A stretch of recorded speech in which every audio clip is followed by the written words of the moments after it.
அனைவருக்கும் வணக்கம்.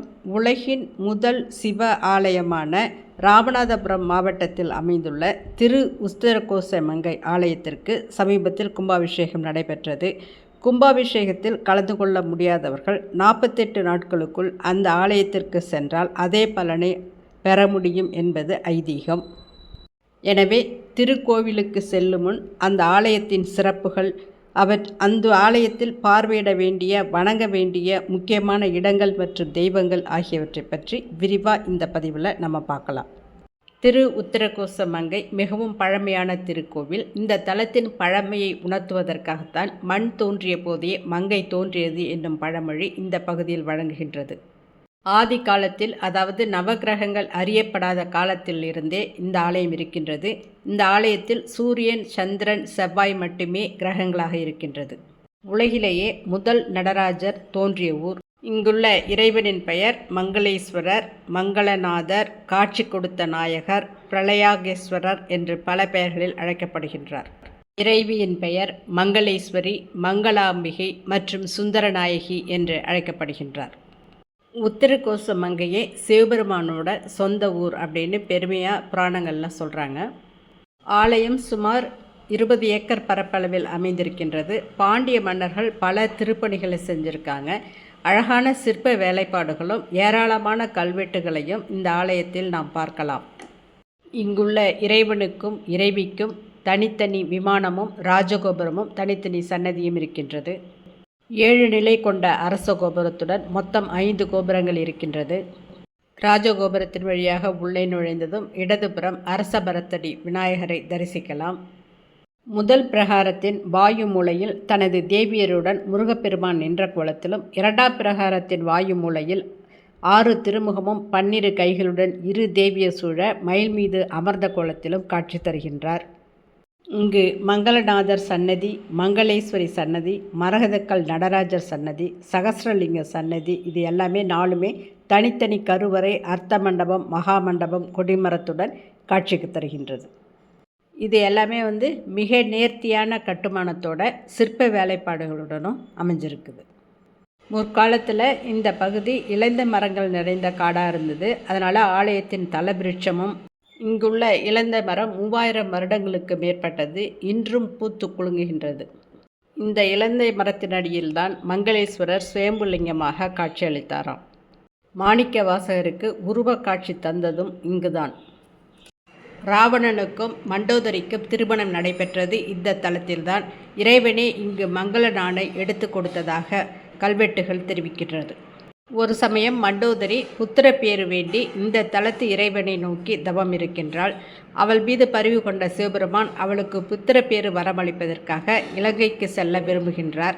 அதற்கு முன்பாக தன் அடியார்கள் 1000 பேரிடம், எனது திருமேனியை ராவணன் தீண்டும்போது இங்குள்ள குளத்தில் அக்னி தோன்றும் என்று கூறி மறைகின்றார். தாம் திரும்பி வரும் வரை ஆகமச்சுவடிகளை கைவிடாது காத்து வர வேண்டும் என்றும் தெரிவிக்கின்றார். பின்னர் இலங்கையில் எழுந்தருளிய இறைவன் மண்டோதரியின் முன்பாக சிறு குழந்தையாக உருவெடுத்து வரமளித்தார்.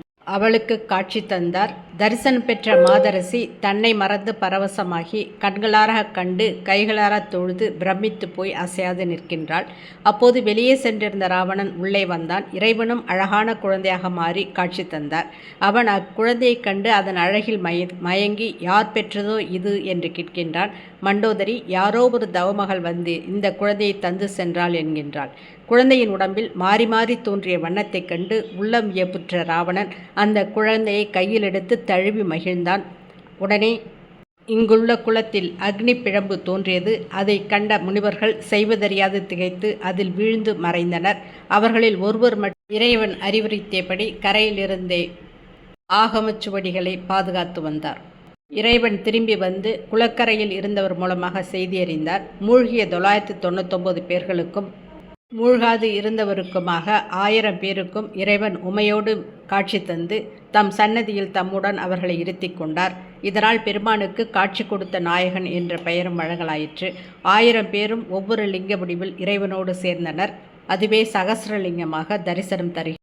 தலவிருட்சமான இலந்தை மரத்துக்கு அடியிலேயே இந்த சகஸ்ரலிங்கம் தரிசனம் தருகின்றது. இந்த சகஸ்ரலிங்க கோவிலை வலம் வந்து வழிபடுவோர் எல்லா சித்திகளையும் அடைவர் என்பது வரலாறு. இந்த குளத்தின் கரையிலேயே வேதாகம சுவடுகளுடன் காட்சி தருகின்றார் மாணிக்கவாசகர்.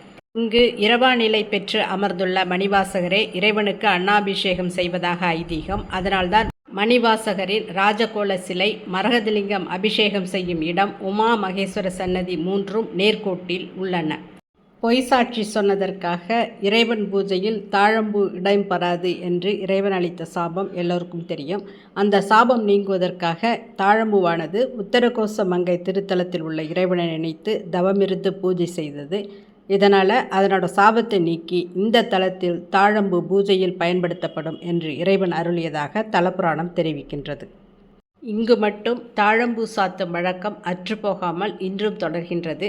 பொய் உரைத்தோர்களையும் மங்களேஸ்வரர் மன்னிப்பார் என்பதை காட்டுகின்றது இது. பிரம்மனும் பெருமாளும் அடிமுடி தேடியது எந்த யுகம், அதற்கு முன்பே இந்த கோயில் இருந்திருக்கின்றது என்பதற்கு இது சான்றாகும். இங்குள்ள பிரகார அழகு நமக்கு ராமேஸ்வரத்தை நினைவூட்டுகின்றது. இதன் தூண்களில் பிச்சாடனர் ஊர்த்துவர் சிற்பங்கள் இருக்கின்றது. உட்பிரகாரத்தில் நுழையும் பொழுது அழகிய வேலைப்பாடுகளுடன் 2 யாளிகள் காணப்படுகின்றது. அதன் வாயில் கல்லால் ஆன பந்து இருக்கின்றது. நாம் கையை வைத்து அந்த பந்தை நகர்த்த முடியும், ஆனால் வெளியில் எடுக்க முடியாது. இங்கு ஆதி காலத்து சுயம்பு வராகி கோவில் இருக்கின்றது. ஒவ்வொரு வெள்ளி, செவ்வாய், ஞாயிறு தினங்களில் ராகு காலத்தில் பூஜை தொடர்ந்து செஞ்சுட்டு வந்தோன்னா தீராத பிரச்சனைகள் தீரும், திருமண தடை போன்றவை விலகும். தினந்தோறும் உச்சிக்காலத்தில் நடைபெறும் ஸ்படிகலிங்க மரகதலிங்க அன்னாபிஷேகம் காண கொடுத்து வைத்திருக்க வேண்டும். சந்தன காப்புடன் கூடிய நடராஜரை தொழுது முன் மண்டபத்திற்கு வந்தால் அங்கிருக்கின்ற சிறிய மேடையில்தான் உச்சிக்காலத்தில் ஸ்படிக மற்றும் மரகதலிங்கங்களுக்கு அபிஷேகம் செய்கின்றார்கள். இதை தரிசிக்கும் போதே வலப்பக்க சாளரத்தின் வழியே கைகூப்பிய நிலையில் உள்ள மாணிக்க வாசகரையும், இடது பக்கம் திரும்பினால் உமா மகேஸ்வரரையும் ஒரு சேர தரிசிக்கலாம்.